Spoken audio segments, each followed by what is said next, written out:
All right, welcome to episode 2 of The Drop. I hope you enjoyed the last episode with my friend Chelsea. Today we've got another special interview with my friend Victoria. She is the founder of Uncommon, which is a fully verticalized Canadian clothing manufacturer based out of Hamilton, Ontario. She was nice enough to actually sit down with me in her pop-up store in Port Carling back in October, and we managed to have a conversation that literally lasted like 2 hours. There is a ton of value in today's YouTube video because Victoria's done a lot of really exceptional things. First business was a swimwear line that she's now turned into Uncommon, which literally is an incredible line of clothing and blanks, where she also has a B2B business where she provides customizable clothing to other businesses, corporate orders, things of that nature that really form the backbone of what she's up to. And I think the coolest part about it is that it's all done in Canada. So she has a lot to say, as you're going to find out in today's conversation. And why I really wanted to sit down with her is because her journey is crazy. One of the ideas that we had is that we want to put together a little bit of a mini series between her and I, where we're able to sit down and reflect on her company's journeys and then also Gold Drop's journeys, maybe bring in other founders, people from her team,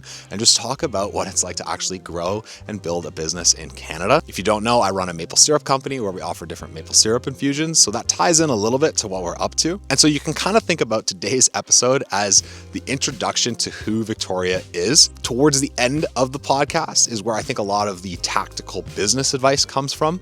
But what you really need to know to make sense of everything she shares at the beginning is that she's basically a founder of 3 or 4 different businesses: Uncommon Swim, Uncommon Clothing, her B2B business, manufacturing clothing company, let's call it, and then a consulting company. And she has a whole bunch of different ideas that she's going to be executing in the summer. We get into a little bit of detail about that, but she is an incredible person to talk to and to get to know. And that's why I was so excited to be able to sit down with her. So you guys, I think, are going to love this one. If you're listening, you're going to need to strap in though. It takes a lot of twists and turns. It was very entertaining to talk to her, but you're going to find out there's a lot of laughs and a lot of distractions along the way and fun stories that we're actually able to share. So with that, I hope you enjoy my interview with Victoria. If you want, you can skip ahead to the beginning of the conversation because I'm just going to talk a little bit about what I'm up to give you a little bit of context. Because if you've noticed, it's not fall anymore. It's basically mid-November, and I've been working on a ton of different things, which I'm finally able to share and put out publicly. If you're watching this on basically the 2nd or 3rd week of November, I'm actually heading to the Toronto Women's Show. That's happening November 21, 22, 23, Friday through Sunday with Gold Drop. So we're going to be sampling and having our infusions go out. I'm very excited. This is like my first legit trade show that I'm bringing Gold Drop to. I've done a couple of markets under the radar just to experiment, iron out the kinks. I've learned a ton, and I want to do like a reflections episode, talk about that in its own process, setting up a business for trade shows, e-commerce delivery, all of that stuff. And then after that, we're heading on over to One of a Kind with Gold Drops. We're gonna be there all 11 days. You can come check it out, come hang out at the booth. We're gonna have a ton of syrup for you guys to sample, and it's gonna be a lot of fun. Victoria is also gonna be at One of a Kind, so it's gonna be really cool to have like a full circle moment and come together for that. So with that, that's going to cap it off. If you have any questions, feel free to DM me on Instagram at Brock Wonder. And with that, let's jump on into the episode. All right, episode 2 of the podcast. We're with Victoria. Victoria, we have a tradition on this podcast where the opening question is that we need to set the scene. Is that if you are in a foreign country, you've gotten into an Uber, and the Uber driver asks you, he wants to get to know you. Yeah. Says who you are, what you do, and why you do it. What are you going to say? Does he speak English? Or am I going to have to try to translate? Okay, who I am? Well, I'm Vic. I'm the owner of Uncommon, serial entrepreneur, if you will. What I do, I own a few different businesses that really focus on like change and building out a better life for tomorrow by building quality brands. So I have 2 clothing brands, a manufacturing company and a consulting company to help other entrepreneurs scale and build business. And then why I do it, because it fulfills the absolute shit out of me. Like I love it. I want to build a legacy brand. I want to change the future from where we're currently going. And it like that's I get to meet the coolest people in the world. I get to have one of the best communities in the world. And why the hell else wouldn't you do that? Love that. And the Uber driver's going to be like, should we pull over and like, should we have a chat? Yeah. Should we get a coffee? Can I consult? I actually don't drink coffee. But how much do you charge? Yeah, hopefully he speaks English, but hey, I'll try to learn a new language. This one's a roller coaster. Let's get on into it. Okay, so I told you about this drink juice thing that we did, right? Yeah. They're going to put it on, like, they're talking about putting it on the menu. It was like, I'm not kidding you. People were saying it was the best smoothie they've made. When I was talking to Nadia, she was like, I operate and work where I need to, and I'm very much the same way, I need to have a purpose and understanding of why you want to do something where my best ideas come out. And I dream about a lot of things. So I was like, okay, well, here's the thing about me. I never fucking eat because I'm always working super hard that I just don't remember. Like, it to the point where I've went days without eating, and then I'm like, oh my God, I'm hungry. And then I'll go like on a muck fest and like it's I bad. saw on her really story bad. once when she came to Toronto the first time with me, she put a big plate of rigatoni on her stories, and I was like, there is no way that you eat this on a regular basis. Like, it's because she didn't eat for 3 days. Yeah. That's crazy.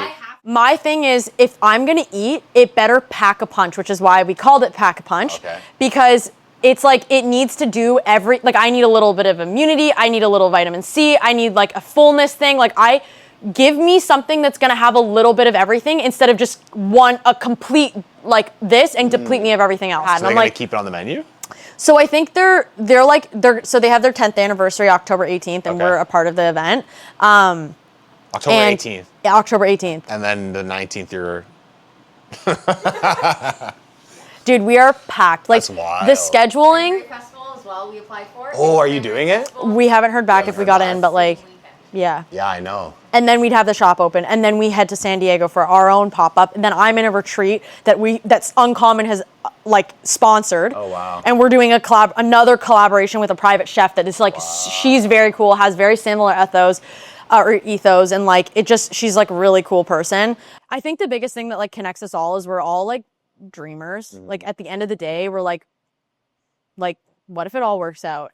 But the only difference between us and people that also think that is like, we actually took the leap of faith to like figure out what if it all works out, and just like never quit. So we all like really connected well together, and I think that's like the best part about this community is like when I find people that like we really connect with, or like I really connect with on that basis, and like they're just like, dude, this is so inspirational, I'm so inspired. I'm like, I'm so inspired. Like, I just want to keep firing off like the coolest ideas. And the thing is, there's so many great people in this world and innovators and like great minds, but they're stuck in everyday life and they just can't move from where they are, whether it's like financial, emotional, mental, like they're just stuck in something. And they're like, I think we let fear drive and run like 99% of our life. But if you just like take a deep breath and you're like, you will be fine. Like the whole shark thing. So, I like the shark thing. The whole shark thing, yeah. Which we'll talk about time. Yeah. The whole shark thing. My shark fear. Yeah, your shark fear. So what happens when, what if their fear is money? Finances is like the biggest thing of like letting go. Okay, here's my thing with this. I'm not going to say that I'm perfect and I don't ever have moments where I'm like, oh my God, I just spent way too much money, or I have a fear of like I have bills to pay. I have people that count on me, and like I have to hold myself accountable. But the truth is, if you really, truly believe in the craft and the dream that you have, you will find any way to make money. There's a million, billion ways. There's more. It's infinite. There's infinite ways to be financially stable. If you truly believe that you're a good person, that you're well-rounded, that you have very good like skills that you can monetize on, you will find a way. You will always find a way. So then for the person that's like just starting to invest in their business, let's say they've got 50 grand in the bank. Yeah. They got 50 grand in the bank. They work a 9-to-5 job right now. Yeah. And they're halfway to launch. Yeah. What is what's the guidance from your perspective on like, don't be shy to A, spend that 50 grand. Yeah. And B, quit that job and get to that other side. Yeah. Like what that's the thing that like messes with people. I think that drives a lot of fear of why people don't start things. So like, let me be the first to say, if you take any type of leap in life that is not what the societal norms are, you are already one step ahead of everyone else. So the first thing is actually committing to the idea. And like, whether the idea actually goes through. Okay. So like, let's say somebody has this really great idea. And like ideas are always thrown at me. People always want to like talk to me about ideas. Doesn't mean that it needs to happen. It doesn't mean that it's going to be successful. A lot of business owners have had 1,000,001 ideas. They wake up tomorrow and they're like, I'm going to put my heart and soul into this. And then 6 months down the road, they're like, you know what? It's not a viable business option. Or something better that is more aligned with you has come along. I think the biggest thing is you are already so brave for just trying and doing something differently. When it comes to somebody that, you know, has 50K in the bank, they're ready to like really commit to this. But they're like absolutely terrified because they're like, what if this fails? I won't have money for rent. I won't have money for my car. I won't have money for, you know, my kids, whatever it is. Like, it's not easy. It's not meant to be easy, because if it was easy, everyone would do it. It's meant to challenge you physically, mentally, emotionally, and financially. Like, it's meant to do that. It's meant to break you a little bit so that you can become the best version of yourself. And I think when it comes, like, the guidance that I would give to somebody is, it takes money to make money, okay? You have to spend it to see something back. Like, you can't say, I'm going to cut every corner, spend only $500 and then expect a $10,000 return. That just doesn't happen. And for the one-offs that it does happen, congratulations, you're an overnight sensation, but that's all it is. Right. You know, you ever see those bands that like come out and they have like one great hit and then you never see them surface again? There's a reason why. It's because it was so quick. It was such quick growth and so fast overnight that the reality of that is that's not sustainable. Yeah. It takes time to build great ideas. It takes time to build foundations. Houses aren't built overnight. You know the saying that where it says Rome wasn't built overnight, or what was it? In a day. In a day. Wasn't built in a day. That's the idea. That is the idea. It's whether it's the foundation that has, like, let's say, okay, oh, what if I throw $100,000 at it? I can build this overnight. You may be absolutely right. You know what you can't build? The loyalty and the culture around it, the community. That takes time, that takes belief, that takes faith, that takes trust. And that's not built overnight. You know, when you meet somebody for the first time, do you just trust them? No. You're like, you know, maybe they're super cool and they're super gung-ho. Yeah, maybe they're a photographer and they come up to you and they're trying to sell you some shit, you know? And you're like, what's your catch? You know, like, the truth is there's a lot of really nice people out there. But the reality is that we will always be a little guarded. And I think, you know, social media does a great job at like making us feel that way and like paranoia and all those things. But the reality is we'll always be a little guarded. And so when somebody is like super nice to you, or like they just want to know so much about you, you're like, what's your deal? Yeah. You know, like, I mean, I don't like that we do that. In reality, I think that unfortunately is really actually sad, because the truth is like, being nice nowadays is almost looked at like you want something. You're like, what do you want? What do you want? You know? And so I try not to look at it that way. But the truth is we always are in a position where like you see something and you're like, this person's really cool, but I'm not going to fully trust you until like, you know, we've spent more time together, right? It's the same thing. How can you build a community based on trust overnight? You know? Yeah. You don't. People get hooked by impulse and just like missing out, like fear of missing out, right? Like that's a real thing, right? So when you're looking at the fear of missing out and like buying things based off of impulse, or like just feeling so like you just need to do it. So then to take it back, just like what was your leap of faith then? What was my leap of faith? And what was on the line? When I very first started my business, or like with Uncommon? Let's go back to like day one. Day one. Yeah, like you're out of uni and you're like, I wasn't out of uni. I hadn't even went to uni yet. I was 17 years old. Oh. Yeah, I was 17 years old, and it was really funny. The story is kind of stupid, but like it's also funny. My parents had money, but I didn't have money. And I think that's actually like a lesson that a lot of kids need nowadays, is like, just because we were talking about this on the drive up, was like, you're not rich. They're rich. You know, they worked for everything they've got. They've worked for their empire. You know, you still have to build yours. It's not just a free giveaway and hand away, you know? So my parents were very much like, my dad came from a family of, like 9 siblings, 11 family members or some shit like that. And lived, yeah, I have so many aunts and uncles that it's like really hard to like keep track of. And they've all had kids. And like my family's so big that like when I get married, I'm so sorry to whoever's marrying me. Like there will quite literally be like half, like 100 people on just my side. And yes, they are all family, you know, like they are all family. Maybe not every single one will show up, but you know, nonetheless.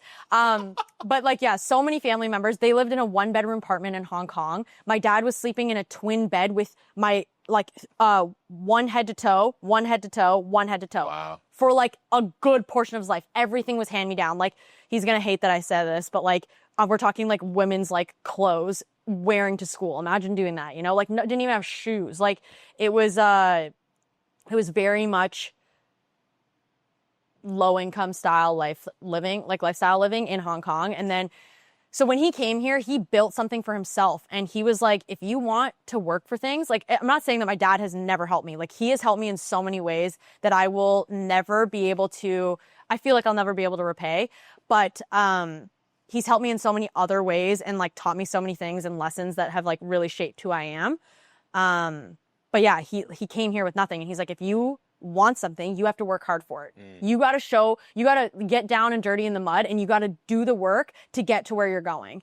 And so my moment was, I wanted to go to university, mostly because high school, like I struggled with I didn't have the best childhood growing up. With like my mom and my parents got divorced and the courts weren't very favorable to dads having their kids. In reality, I should have been with my dad. But I kind of struggled in school and the teachers put me on an EI, which is like they have like a teacher sit beside you and you get extra time on tests. And it always made me feel so stupid. And it made me feel like I was so much less than the rest of the kids. But I'm like, I'm actually smart. If you just give me a chance, like I'm actually smart. I promise you. And so when I went to high school. By the way, I would never have guessed that.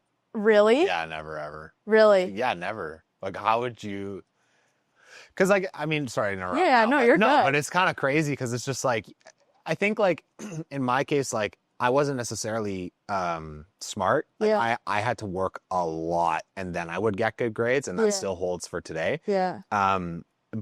So like I've always heard it like the C's and D students are the ones who like start businesses, right? And I'm like, well, I studied and like I did it and like I started a business, and then I default into, if you have a business, you're just smart, but like, you know what I mean? Like, you know what I'm trying to say? Like, Yes. you're very smart. And Yeah. like to have needed that as like a thing is like, just shows how like dissociated education is from like actual. 100%. It's wild. Yeah. What's crazy too is in my grade 12th year, this is going to blow your guys' mind. I missed 78 days of class. I only went for tests and projects and I ended up on honor roll graduating.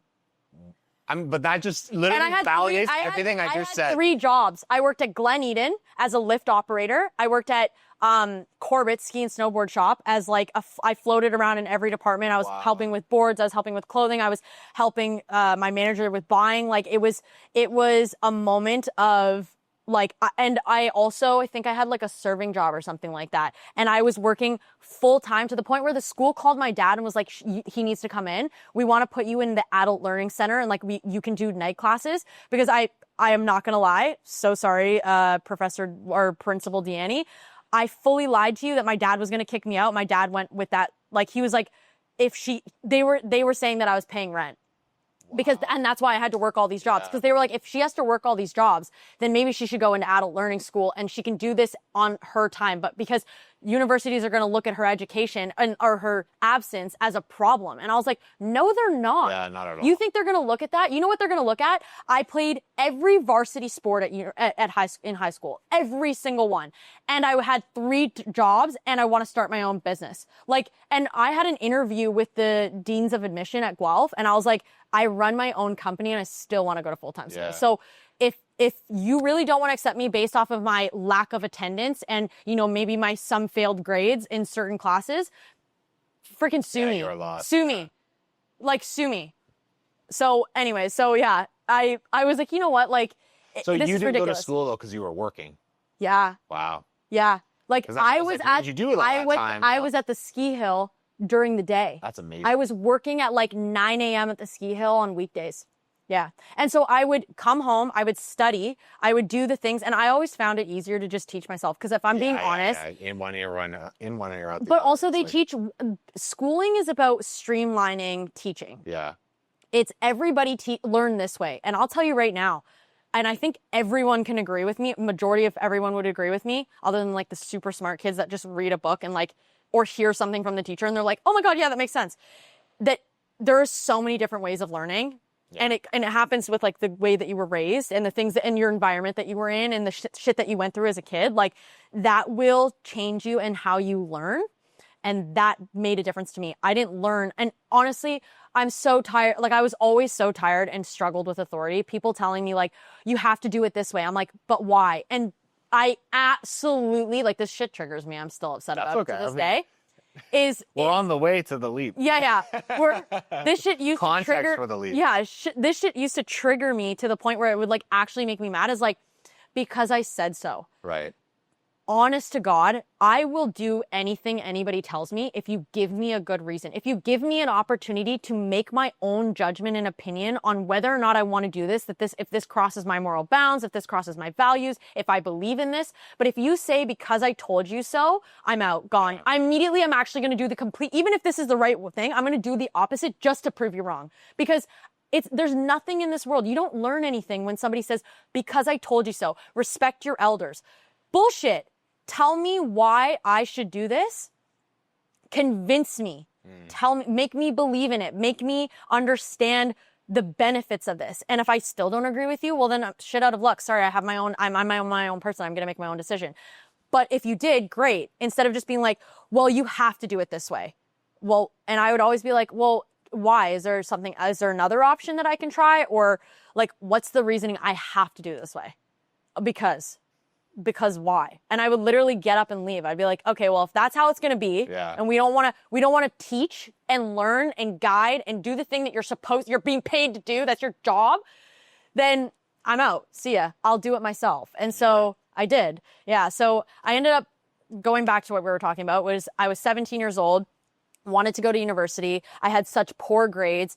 And weirdly enough, I got kind of screwed up with my high school track. I went from Assumption Secondary School in Burlington to STA in Oakville and when I finally ran away from home and like moved with my dad, I was like 12. And then he was like really harping on me, like, go to the school. He's like, oh man, the outside has such nice lights. There's a nice track. The sports teams were way better. And to be honest, I really only transferred to go to the sports team.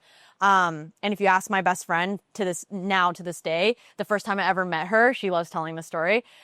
She said hi to me in religion class, and I literally turned around and was like, I'm not here to make friends. And the truth is, I wasn't. I was there to be on good sports teams, to level myself up, to become the best version of myself.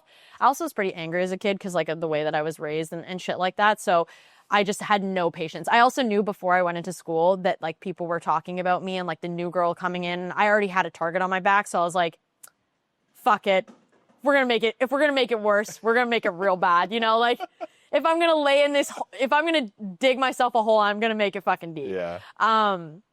You know, why not? Yeah, why not? You know, I don't look at life that way anymore, but you know, we all have like stories on how we got here and what made us, you know, tick at the time. But so anyways, I was in this academic biology class, and I loved science, like science, math, physics, loved it. Hated English, but that was my best skill. I don't know why, other than like athletic gym, and like anybody that's like an athlete is good at gym and loves it because it feels like a free period. But anyway, so I was in this academic course, and the teacher was batshit crazy. Okay.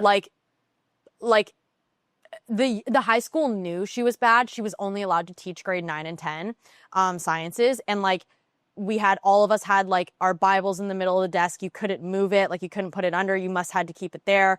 We all prayed or like did the passage 666 every morning. Yeah. And I was like, there's something, I was like, why are we doing this? I don't want to do this. And to be honest, like I'm going to a Catholic school, but I wasn't very Catholic at the time. Like I was like, if there's a God, why am I sitting here in the situation that I'm in? And like, why was I put in the family that I was in, and like, why did the things that happen to me as a kid if there was a higher power?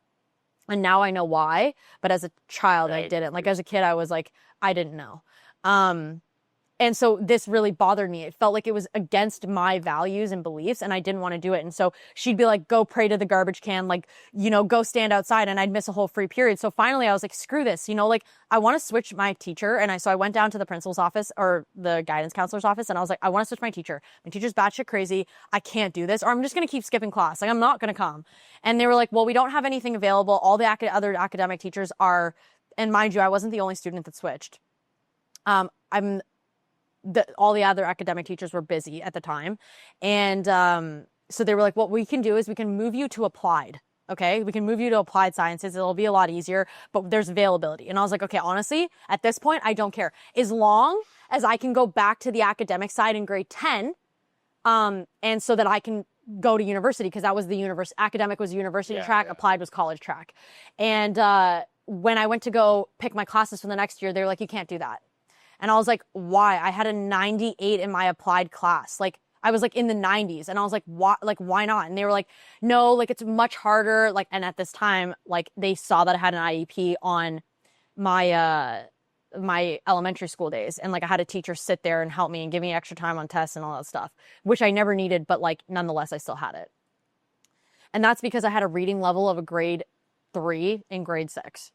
Like, it was really bad. My dad only saw us once a week. So like, how can you say you're going to spend 4 hours after school, 4 hours before we go to bed, freaking working on homework? Like, if you're going to see us once a week, you're going to take us to do something fun, go biking, you know, go get candy or whatever, go like boating or something fun that's going to actually give us some sort of like life experience. And so when I went to go apply for these classes, they were like, you can't take it. You can only do applied. And I was like, that is bullshit.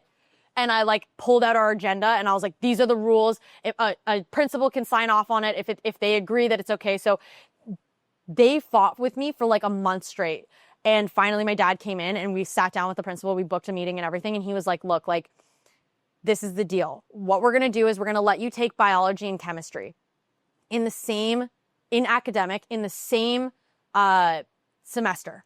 You have to maintain a 75 average to then take the physics and for these grades to count. And I'm like, are you kidding me? Like, and they really like harped down. They were like, had no faith in me at all that I was going to be able to maintain that, especially with how much school I was missing and that I was an athlete. Cause I was going to volleyball tournaments. I was going to, you know, I was playing soccer. I was playing field hockey. Like, I was gone all the time. I was leaving school early.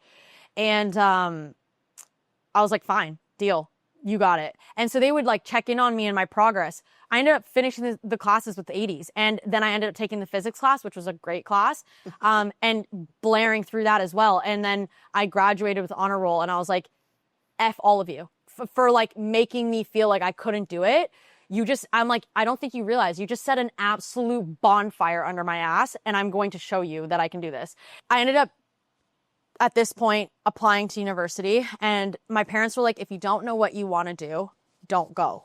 And so for like, I really didn't know what I wanted to do. And I was really back and forth on marine biology. I was back and forth on going to school to be a cop. I was back and forth on like going to school to be a lawyer. Like, I really just wasn't 100% sure, but I always knew I wanted to work for myself because my dad was a self-starter and he built something from nothing. And I always found that so like freeing and like so therapeutic that I was like, you know what? I want to work for myself. And honestly, I fucking hate people when they tell me what to do. So like, I just don't like it. I had no option. Yeah. I was like, the only option is to work for myself. So, I ended up doing that. And the story of how it all started is kind of funny. I'll like breeze through it really quickly because a lot of people have heard it, but, I ordered this swimsuit from Australia that was supposed to be like a custom suit. I like messaged. You're 18. I'm turning 18. Yeah. Okay. So I'm turning 18.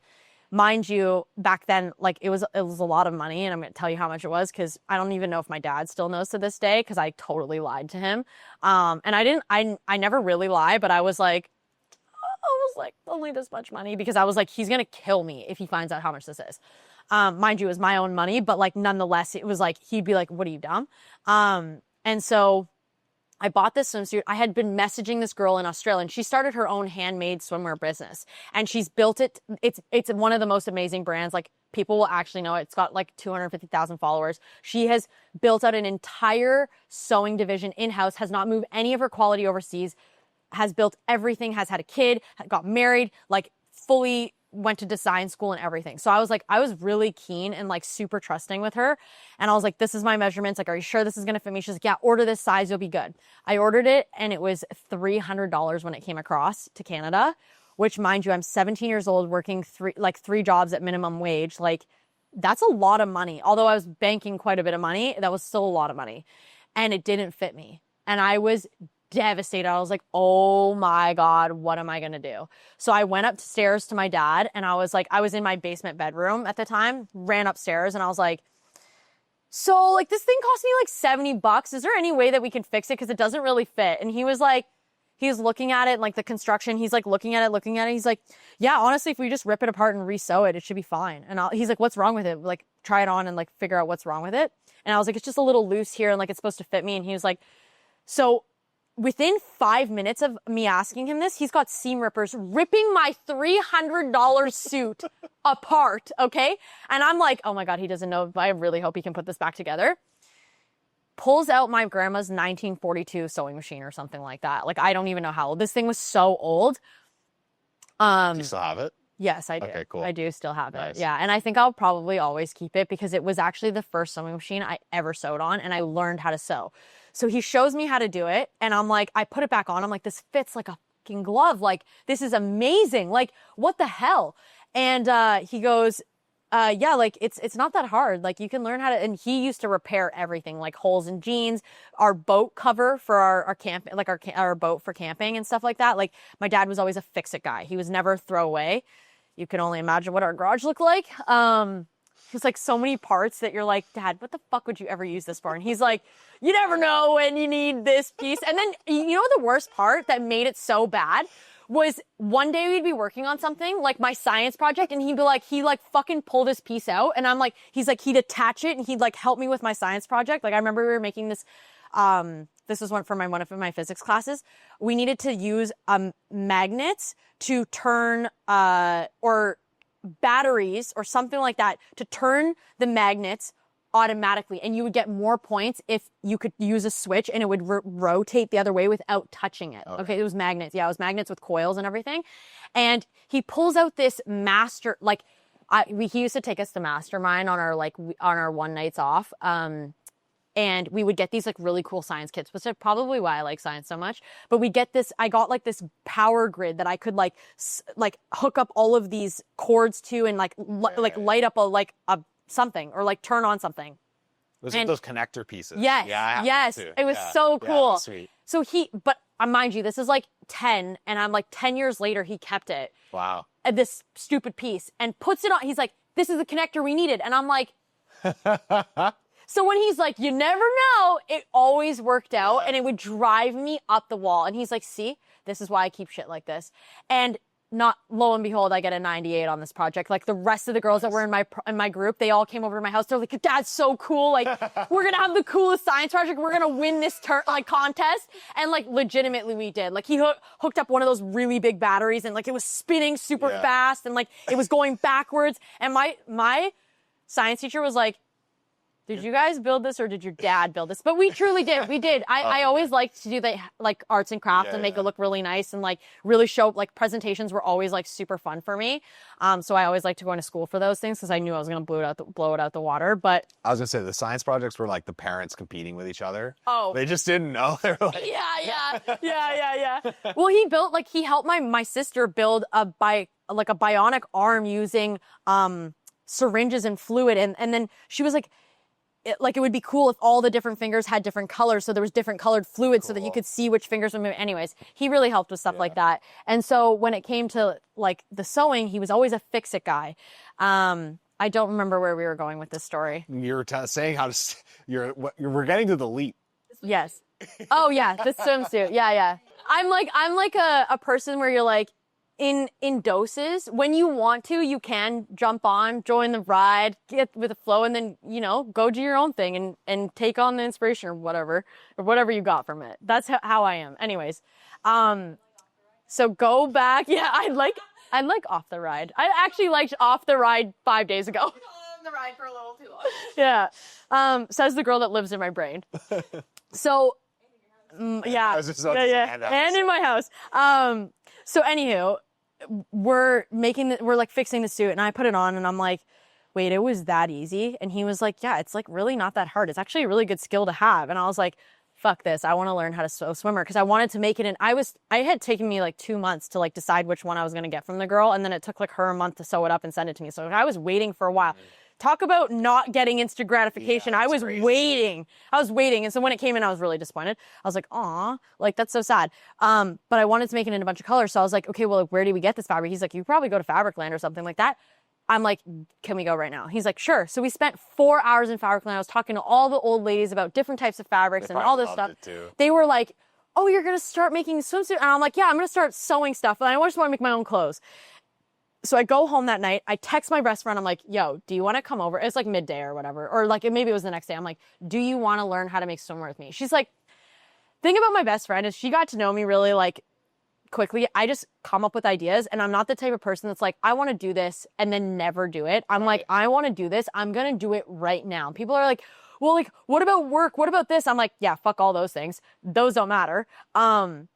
I'm going to do this. So she came over the next day, and we're like drafting patterns, and like the first swimsuit I ever made looked like it fit a doll. I was like, why did it shrink so much? Like, I don't understand. I thought I was doing this right. So spent like a week sewing it up. Mind you, let me make this very clear. Nothing that day we made was wearable. Nothing we made. Just on YouTube? No, not even YouTube. We just trying. I just like my dad and I was like, how would you like, we're very solutions based. I look at something like, even to this day, Nat and I talk about this all the time. Even to this day, when I am trying to decide how something should be constructed and I'm struggling, this is really with anything, even like life decisions, big life decisions, I will struggle and I will get really frustrated. And then I'm like, you know what? The universe doesn't want me to figure this out today. I'm going to go home. I'm going to go dream about it. So like, if you could imagine what my brain and how it processes, it's like the TV show or movie Limitless, where that guy takes the pill and like, all of a sudden you see like a whole world blow up, and he's like, the combos are going here and the equations are here and whatnot. And like, that is how my brain works. So when I was sleeping, I was like, I'm going to think about how we're going to like flip this. So I would imagine myself sewing, and I would imagine myself like sewing down the arm and then like pulling it out and like connecting this piece next. And then, okay, and I would literally dream about it. And the next morning I'd go to my shop and I would literally do it until I figured it out. And that was how It's like creativity. It's like that's I can just dream it. Of creativity, yeah. I just see it. I see it in my brain, and then I put it into real life. And every time I would like, oh, like when it's like, wrong, yeah. I'd get that in my head, and I'd be like, shit, can't do it that way. Okay. And then I would try it a different way. And I won't lie, there were times where I would dream about it and it wouldn't work. Yeah. But there was also lots of times, almost every time, because I got here, I guess, that it did work. Yeah, yeah. And so it was the same thing for this. I went to bed and I was like, oh, there's got to be a way to fix this. And like, or me and my dad and my friend would bounce ideas off each other. Okay, what if we try this? Or what if we do this? Does this make sense? Common sense. Okay, if this arm needs to be a little bigger, then, what happens to the front must happen to the back. And trial and error was really what it is. And I spent a week really I just basically spent a week sewing and like cutting all these materials up. And finally I made a replica of that suit. And I posted it to my Instagram story because I was like proud of it. I was like, yo, what? I'm going to show everybody I did this. Like, what the hell? And the amount of DMs I got from my friends and girls that I knew, and girls that knew me or of me, they sent me messages being like, hey, where did you get that? Like, I want one. And I was like, oh my God. Boom. See you later, snowboard shop, or like see you later, like everyone. Yeah. Goodbye. Sayonara. Is it actually like that? Literally it was very similar to that. Like the process in which I actually learned to build swimwear and like build a business, it kind of all happened simultaneously at the same time. At the same time I was working on these swimsuits, my stepmom really wanted me to get a summer job. And like, they kind of had a rule with my brother and sister, was like, you get a summer job, you make as much money as you can, and we will match that. And so my dad had the same, it was like a kind of a family discussion that we work on it, and they'll help me like pay for school, but I have to go work. And so she wanted me to work for her she worked for a pharmaceutical company at the time to file paperwork for $25 an hour, which $25 an hour for a student. Yeah, an 18-year-old. I'm 27 years old. Yeah. That's what, 11 years ago? Yeah, I know. That's like $35 an hour now. Right? $25 an hour? Yeah. And she's like, you'd be dumb to turn this down. Like, Yeah. you know, you'd be dumb to turn this down. And I was like, you know what? Like, I don't want to file paperwork. I'm not going to lie to you. I'd rather scratch my own eyeballs out than file paperwork. I'd rather. Direct quote. Yeah, like I'd rather stick myself in a cardboard box and put myself in the ground than file paperwork. Okay, like I just don't want to do that. And so I was like, you know what? Like, give me a chance to like go out and find better work. And like at the time I was working at the snowboard shop and like was seasonal. So I was stopping. Glen Eden was seasonal. So like at this time I was just working at Fire Hall and I was like a food waiter or like a food runner. Mm. And I was running food and it was an awesome like wing place. It was like 2-for-1 wings. Freaking ate there all the time. In Oakville. It was so cool. It was like the coolest spot ever. And I made such good friends there. And like, there's still people that work there that I'm like, I talk to when I walk in. They're like, dude, I saw what you're doing on Instagram. And like, I saw what you're like doing now. And like, that's so amazing. So, it was seasonal, but I was always going to go back, to work at the snowboard shop. Cause 1, I got sick deals and 2, I got some really cool opportunities out of it, that like really helped me today into what I do. And like just my experience and my ability to help guide other business owners. So at this time I was like, give me some time. Let me find a job. And she's like, you're not going to find anything that's going to pay more than that. And I was like, so then when this happened simultaneously, I was like, hold on, hear me out. Can I start my own business? And they were like, my dad was like super gung-ho. He's like, what do you want to do? And I was like, I want to make swimwear for women. I want to make custom suits that fit them because I'm not the only girl that faces, at the time I was very top heavy, very small on the bottom. And like, I could never find anything that fit me or flattered me.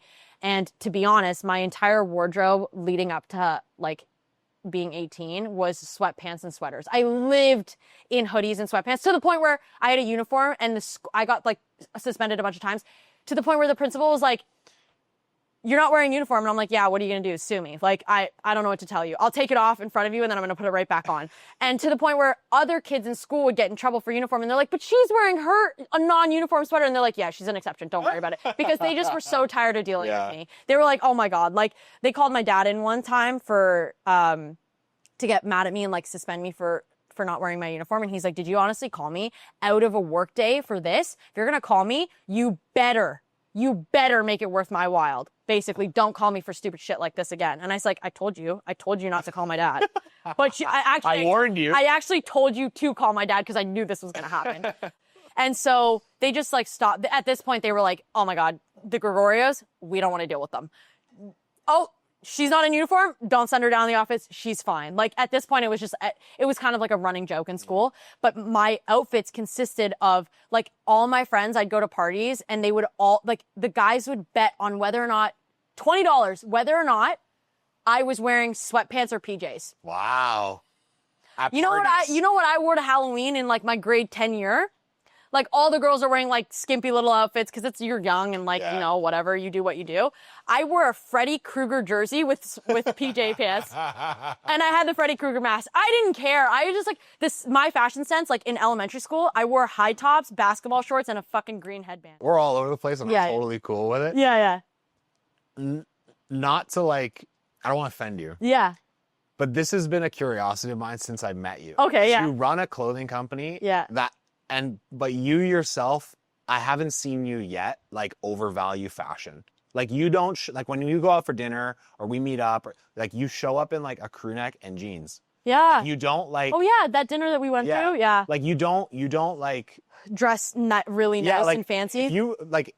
Most people I know who run a clothing brand, like they wear designer brands out, or like you get a sense from them that like they're very fashion aware, or like you wear like clothes that perform in life. Like, do you have nothing? Like, you know what I mean? Yeah, I love that you're like, I don't want to offend you. I think that's like the nicest compliment ever. Okay. Here's the thing. But it's true though. Like, it's, you know. Yeah. Here's the thing with that. I want to be fucking comfortable. Okay. Here's the thing about me and other business owners. They want to be somebody I just want to be myself. Nice. Do you know what I mean? Like, I didn't create these brands because I want to be a fucking billionaire. Those are really cool things. That's amazing. And like, if that opportunity happens, awesome. But I didn't do this because I wanted something out of, or I wanted materialistic things out of it. Not that I'm saying that other business owners are not good if that's how they act. And if fashion is your dream and passion, great. I do this because I want to be comfortable.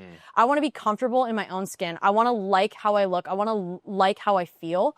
And so I wanted to create, this is a lifestyle. This is not just a brand. This is a lifestyle, a type of lifestyle where you choose comfort over what you think and what we're told we're supposed to do.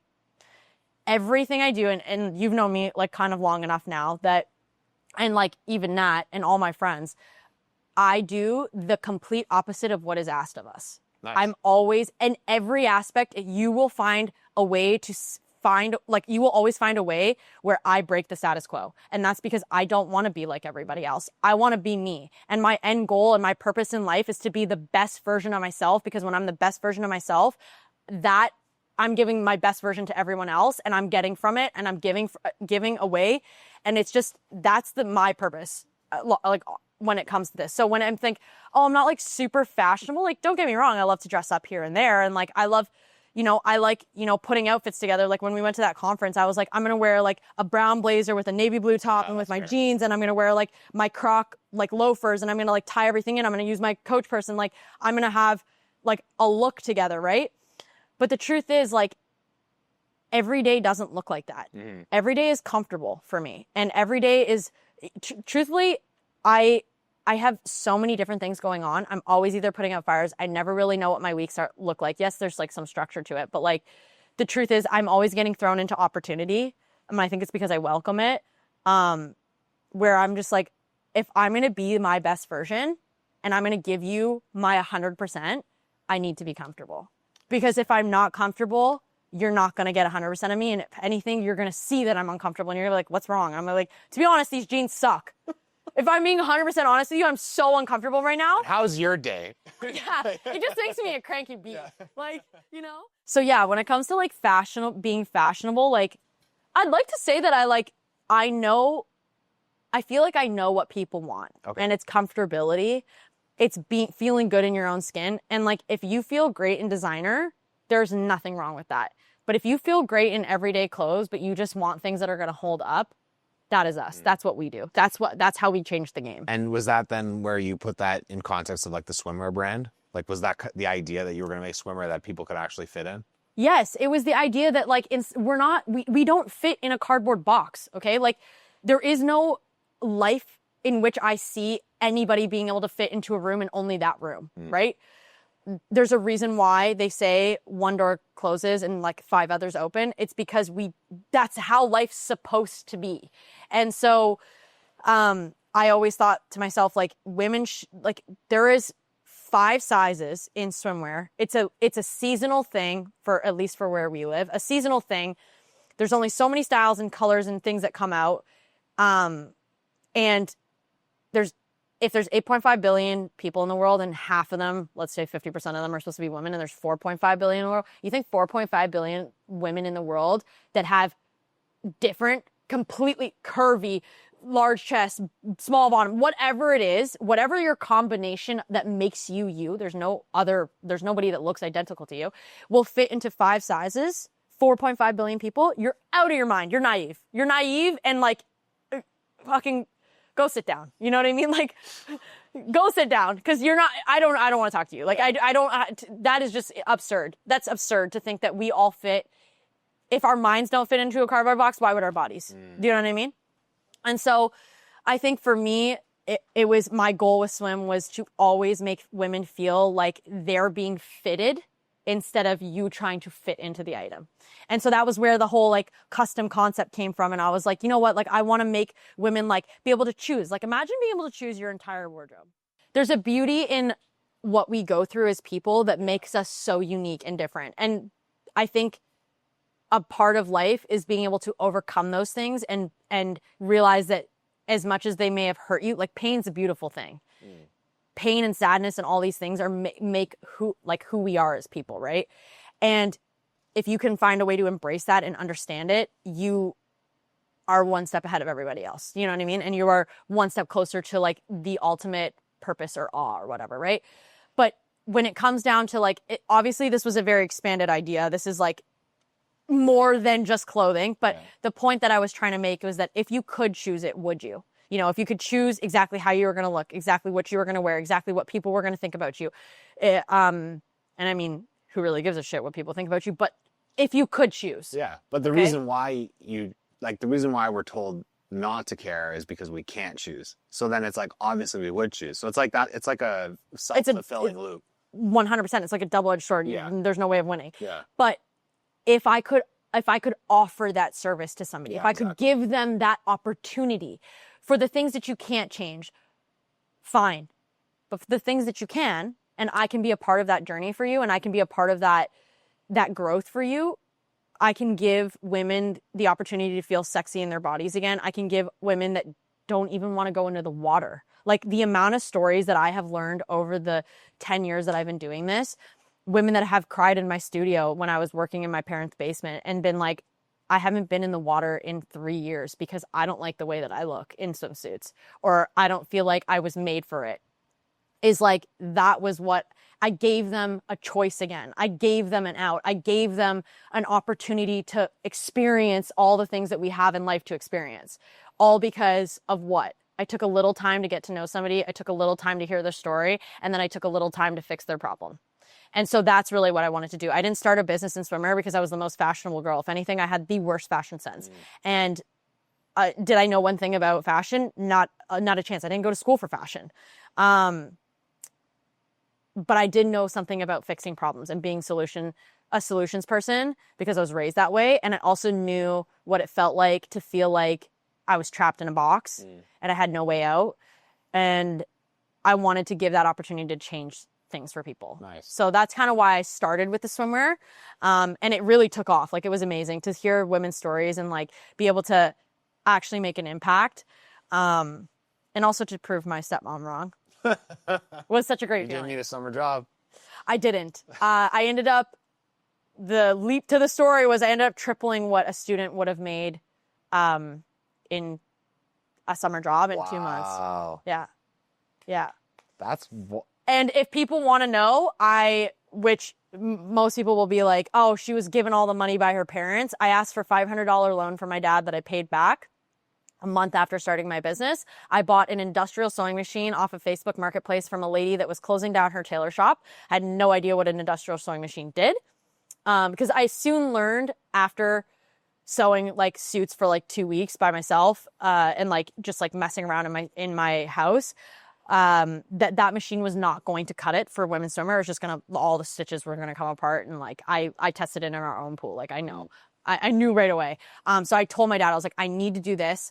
My uncle also owned an interior design manufacturing company in Toronto. And so I went to his studio and he had industrial machines, and I used them a little bit before I like really invested into the idea to make sure and test my theory before I went throwing my money in the wrong spot. So I asked for $500. I bought the rest for fabric and then flipped all the money and just kept rolling it over. wow. Yeah. Completely bootstrapped the shit out of it. Ended up tripling what a student would have made in like a high school job at making minimum wage, and decided the following year that I was going to go to university, but I was going to do another full summer of this job. And so I took another year off. I kind of like honed in my craft. I built suits for resorts. I like resort season. And at this time I still had 2 other jobs. I was working at Corbett's in the winter, and I was working, and then I got poached by Solomon to become a tech rep, and actually do like product knowledge development and like teach people how to sell product, and like really like maybe not necessarily sell that physical product, but how to connect with a customer so that you can help them, guide them through this buying process. Because sales has always been a thing where it's like sell as much as you can. But when you're in it for only you and you're missing the whole point of guiding the person through the process, you're like one of the worst salespersons in the world. So I ended up doing that job, and I was still doing this in the summertime. So I was kind of like balancing between the two. I ended up taking my deferred degree and went to school for criminal justice and public policy to become a lawyer. So that is, I took a minor in business because I like obviously liked it. And also I wanted to sit in the entrepreneur class because they had like this entrepreneurial like minor that you could take. And I really wanted to sit there and be like, am I going to learn anything from this? Or are you just going to spew shit that kind of like Ecom North was? Did we cut that? Yes. yeah, I don't know. Oh, I was thinking about it in my mind. I'm like, oh, this has been going on for a while. It's like, Do we cut that? Yeah. No. Yeah. I don't know. Well, like, don't get me wrong. There was some things that were like great, but it's like, if I'm being 100% honest with you, when it came to Ecom North, that was, my frustration. All of the CEOs that were talking were exited CEOs. There was a few people that were still running their business, but what I think it lacked, like, it's great to hear your origin story. It's always good to know where you started and like your humble beginnings and all that stuff. But at the end of the day, I don't really care about what you did 10 years ago because the market always is changing and is adapting. And it's today it's great and tomorrow it's different. Like it's just that's the nature of the beast and that's the reality. And so I don't really care about how you did it and like all these inspirational quotes. Tell me what you're doing today that's going to make a difference for tomorrow, because that's what matters. And so if I'm being super frank, and most of you guys know this, I'm extremely blunt. If you were in the room and you found benefit from that, you probably shouldn't be a business owner, because if you don't know those things now and you've been fucking chucking, 5 years at it, you're just wasting your money. Go do some self-development, really think about what you want and what is your why. Why are you doing this? I tell this to my clients all the time. When people come to me and they're like, I have a business idea, this is da-da-da. I want to, make women feel great again and do-do-do. And I'm like, yeah, okay, but why? You want to do what everybody else is already doing. But what makes you different? Tell me what makes you different. What is your why that is going to convince and build faith for your community? Because that's what you want. Do you want to build a legacy brand, or you want to be an overnight sensation that makes money really quick? And then today it's here and it's gone tomorrow, So if you want to be that, then that's okay. And that's great for you. And you probably got a great ton of benefit from Ecom North. I don't want to do that. I want to build legacy brands. I want to build things that are going to be around, like Patagonia, where they like things that matter, where they never quivered on their quality and never gave themselves a short stick and said, we have to pick this way because we need more profits. Like it was never compromising quality over profit margins. Nice. And I think that was, or greed. It's actually never compromising quality for greed. And that's the truth of it. And so if, like I said, the brutal truth is if you were in there and you really got benefit out of it, you probably should not be a business owner, or you need to take a step back because you're too far into it that you're now blinded by the truth. Yeah. So then with the swimwear, that was 2016 you started? Yeah, like right when I graduated high school. So then 4 years of swimwear, and then Uncommon showed up in 2020. So swimwear, my parents were moving to Nova Scotia. So that means my studio at my house had to close. It's a cute little studio. It was awesome. It was my old bedroom, that I had a walk-in basement to, and none of the clients ever saw my parents or anything. It was a full business run out of the house. And my parents were moving to Nova Scotia, and I was like, I need to make a change. I either need to I'm in full-time university. I need to either jump out of this and just really dedicate myself to university, or I have to say, fuck it, I'm going to jump off this cliff and just hold on for dear life and just go with the wave, And so I decided to open my own studio / store. And I signed a lease in 2020 in January. And in March of 2020, the whole world shut down. And I sat on 8 months of overhead, full construction, everything, to find out that I cannot be an essential business and I cannot open to the public. And I went through a really tough time. I started to have so much imposter syndrome. I started to really second guess myself on because not only was travel closed, which was a big part of our resort season, nobody could go to their cottages. people already had swimsuits and everybody was bootstrapping their money because they lost their jobs like crazy. So how could I possibly ask clients? And like, I didn't even want to post on social media because I didn't want to promote new product. One, I was really creatively stuck. And two, I just couldn't help but take money from people that were already struggling. You know what I mean? So, and of course I'm in a situation where I'm sitting there, like my livelihood is on the line, but morally, I just couldn't do it. Like morally, I couldn't convince people to buy $100, $200 bathing suits, whatever it was at the time. I can't even remember. It was probably so underpriced. But that's crazy. Sorry. Yeah. That's crazy you say that because that was when athleisure went nuts. Yeah. And everybody was buying. But I hadn't started Uncommon yet. I hadn't but even swimwear though, like yeah, it was going nuts, but it just didn't feel right to for me you, yeah.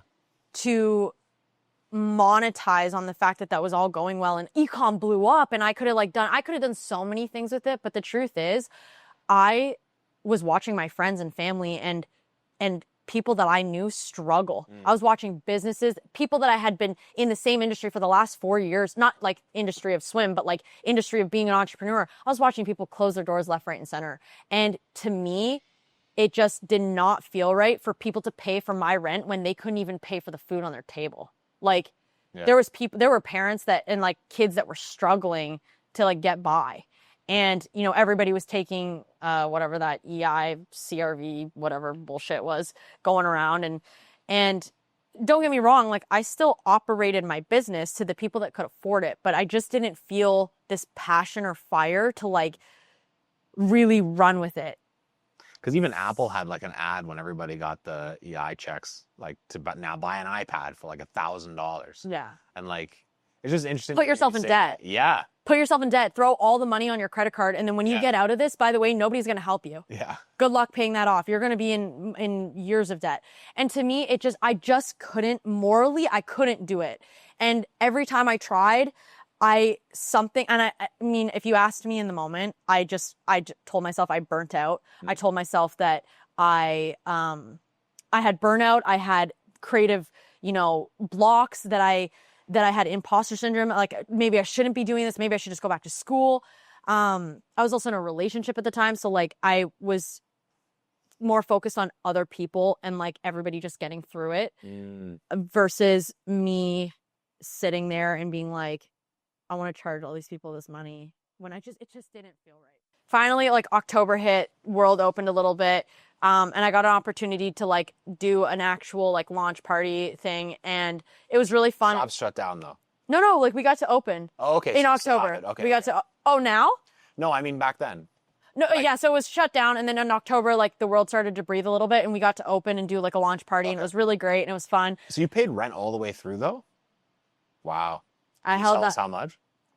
Or no, you don't want to? At the time, I was paying like $1,700 plus utilities. That's pretty good.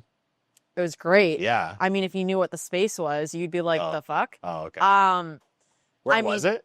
Where was it? Yeah. Hamilton. Oh, it was in Hamilton. Yeah. Oh, I thought it was in Toronto for some reason. No. okay, cool. Hamilton. Then the rent makes sense. Yes, exactly. But we'd had a shitload of work to it. Like it needed a full gut job. And yeah, when you're a seasonal business and most of your money comes in 4 months of the year, let me tell you, that rent looks really big. That rent is sitting there and you're like, oh dear God, what am I going to do? Burn through my savings is the answer. Burn through everything that I had because I was like, I can't let go. And the truth is, if I could tell younger V, maybe take a different path right now. I mean, it's hard to say because I'm here where I am today because I held on so tight and I just had zero quit in me. Like there's no telling me no and I will figure it out. But a part of like that, my younger V was broken. Like she was so broken. And like she had a moment in her life where it was like, what the fuck am I doing? Like, why am I so hell bent on not letting go? And the truth is, I don't know if I 100% know why I wouldn't let go. Everybody says it's because it's like, it's your first baby. So maybe you just like have this like sentimental attachment to it and you just don't want to.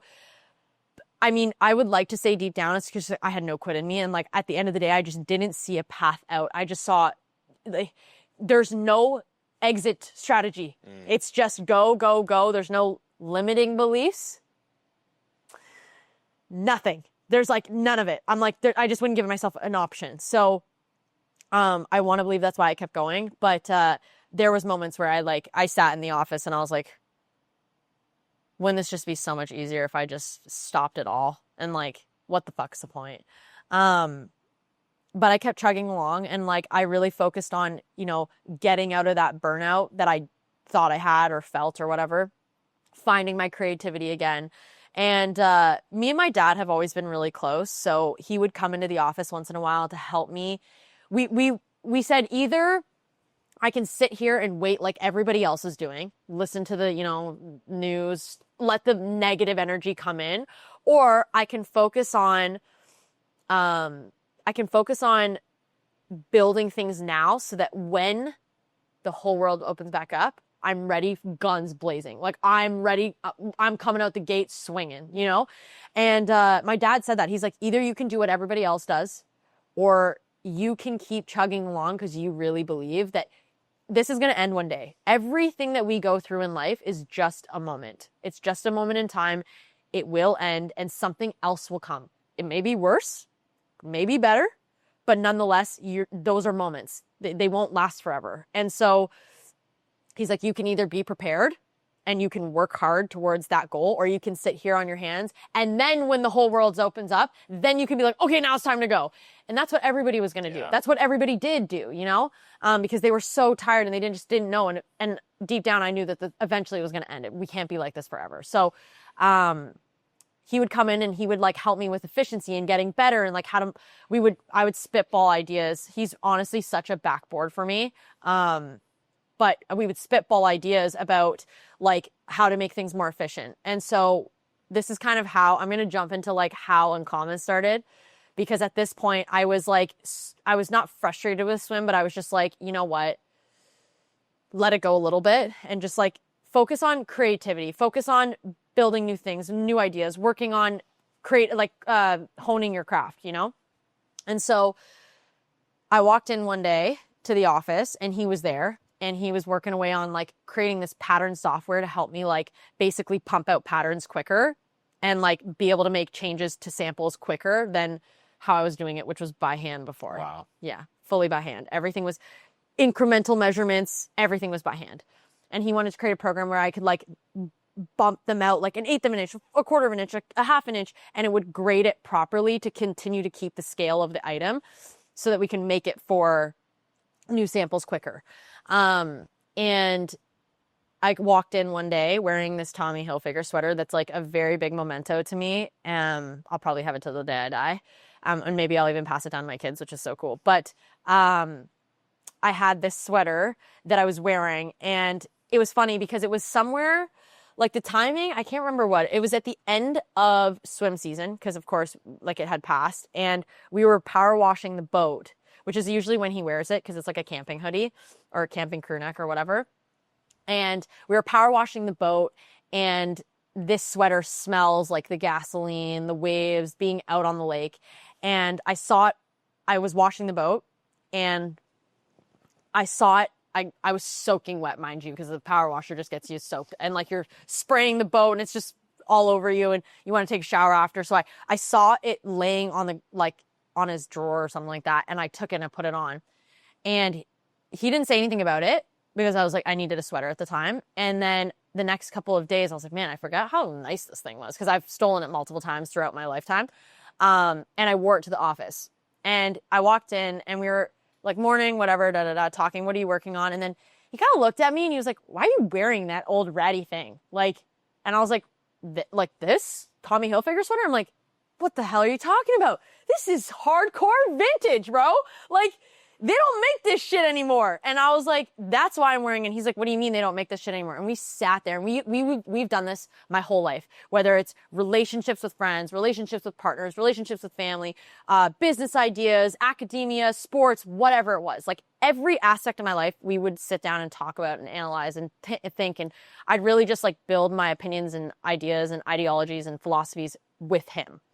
And so we sat there and we talked about it. Like, why don't I think, he asked me, he's like, why don't you think your generation has this anymore? And we went down like the whole fast fashion route and like why I started my swimwear in the first place and what I want to do to change it. And like, and you know, vintage is dying off and we don't have vessels for memories anymore. We just buy quick, we wash quicker, and we throw it away even faster, you know, like, but by the time, you know, we buy, sell, or buy, throw, or buy, wash, throw away, discard so quickly. And so there is no time to make memories. There is no time to pass it down.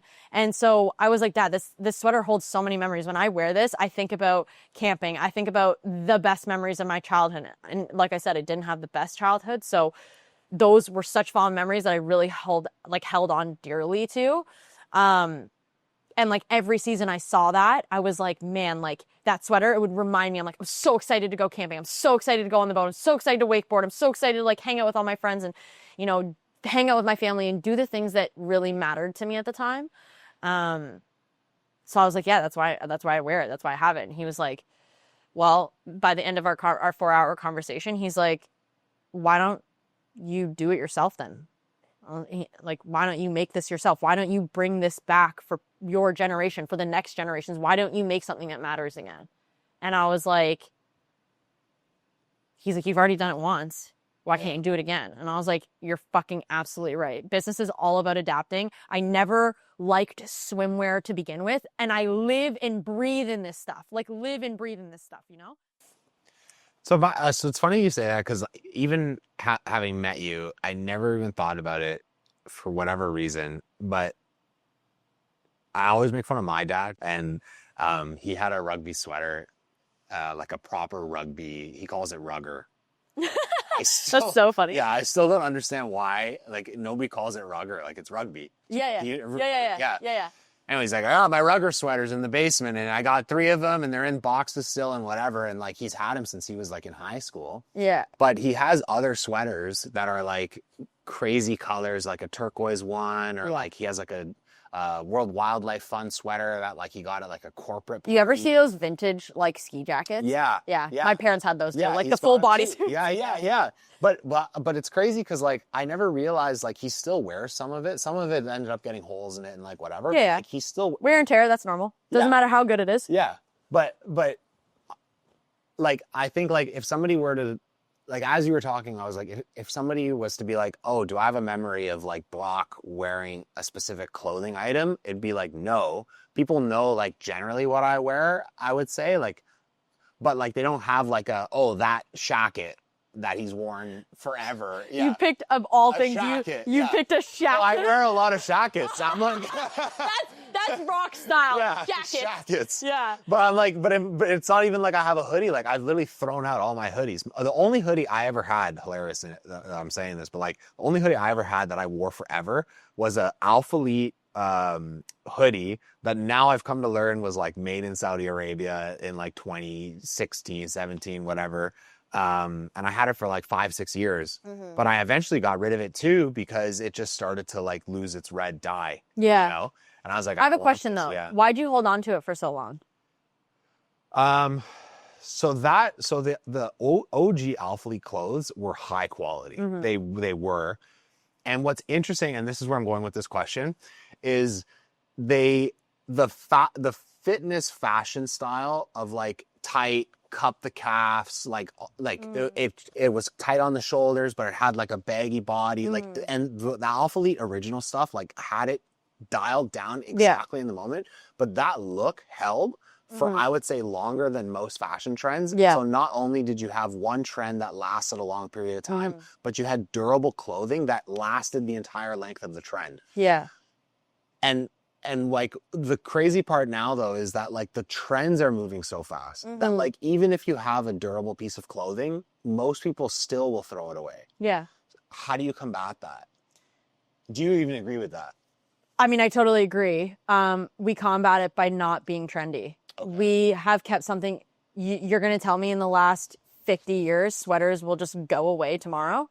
Swimwear will go away tomorrow? Like, what about drop shoulders? Like drop shoulders never used to be a thing. True. Baggier clothing is more like it has like come back, but that's been such a long trend. Yeah.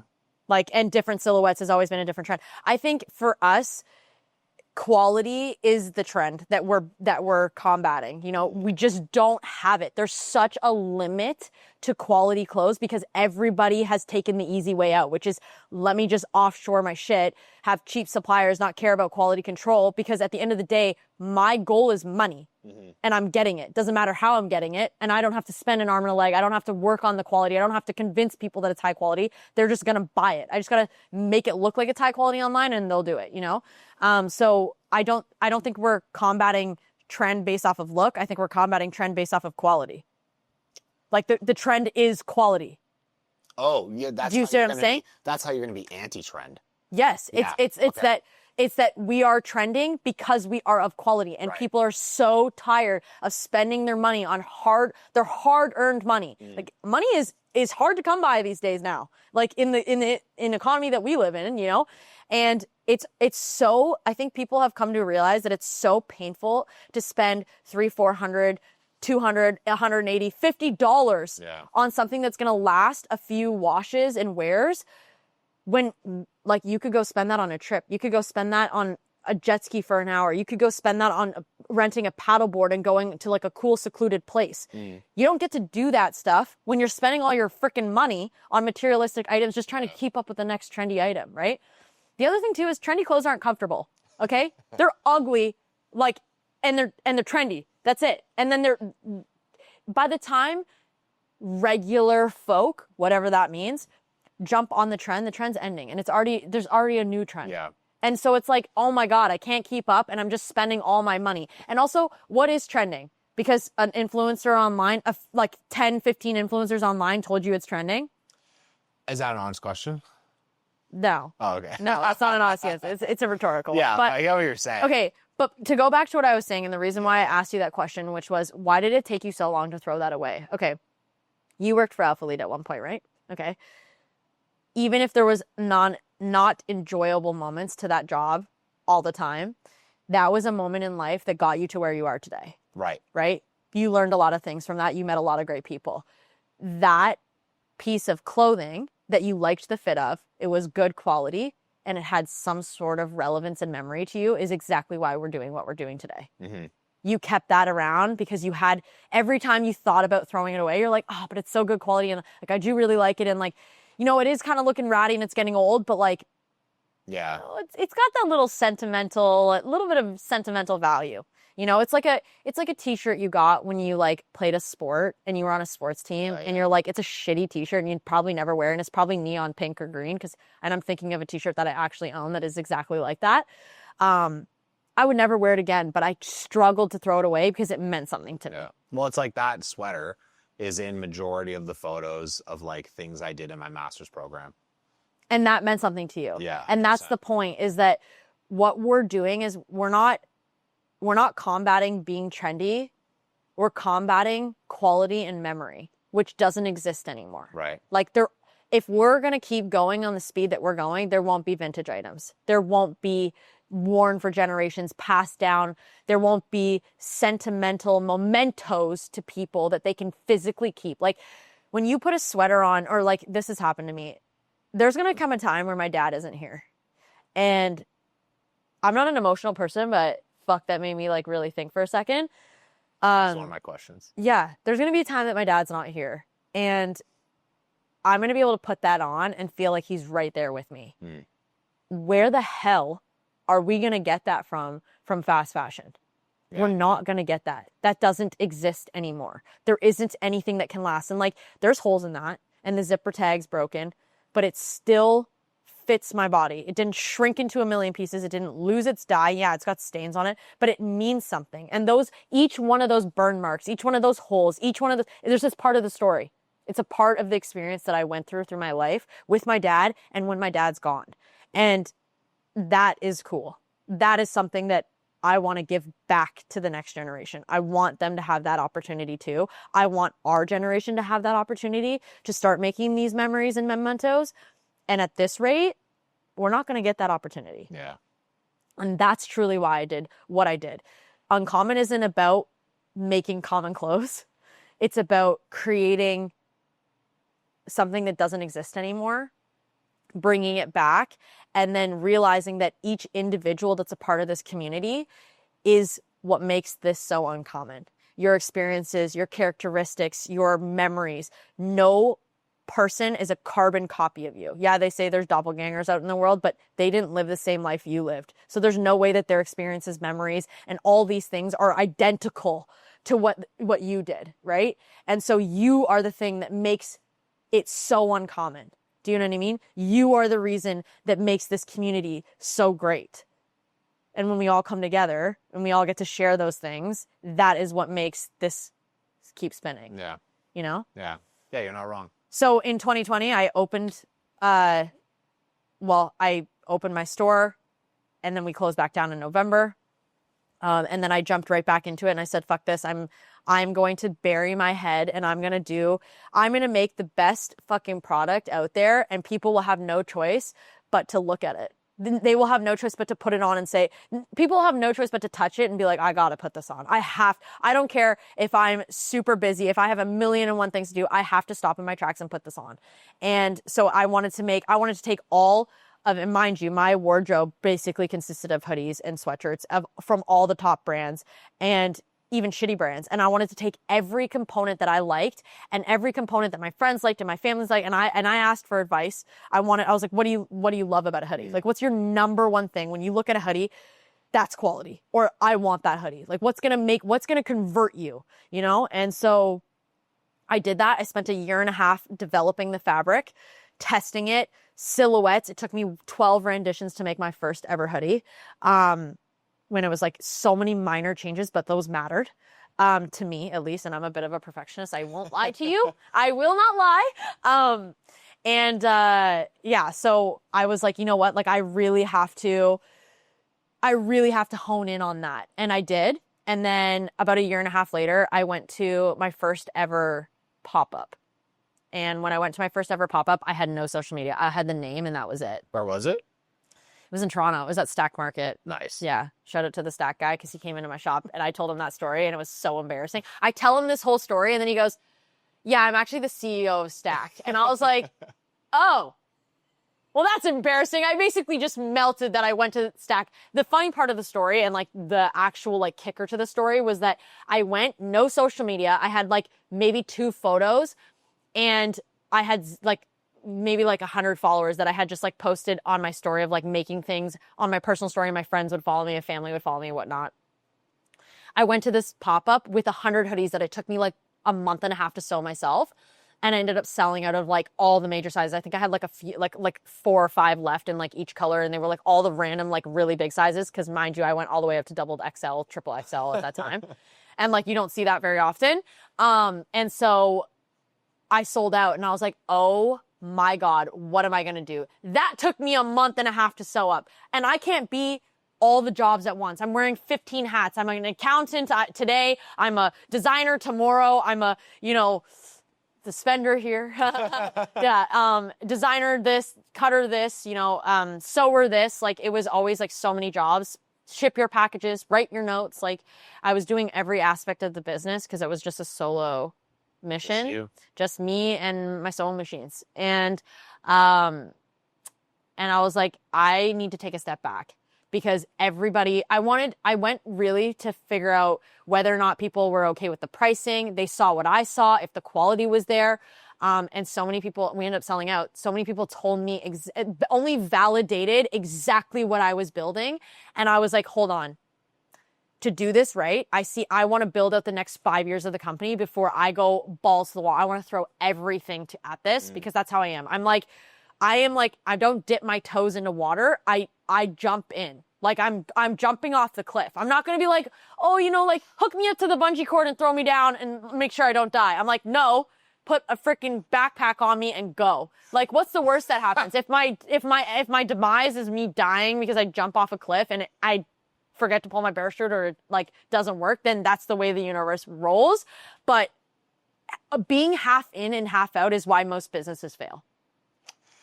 It's just, that's a crazy, and I just go back to the first question. Yeah, what was it? Which is like, what happens if you run out of money?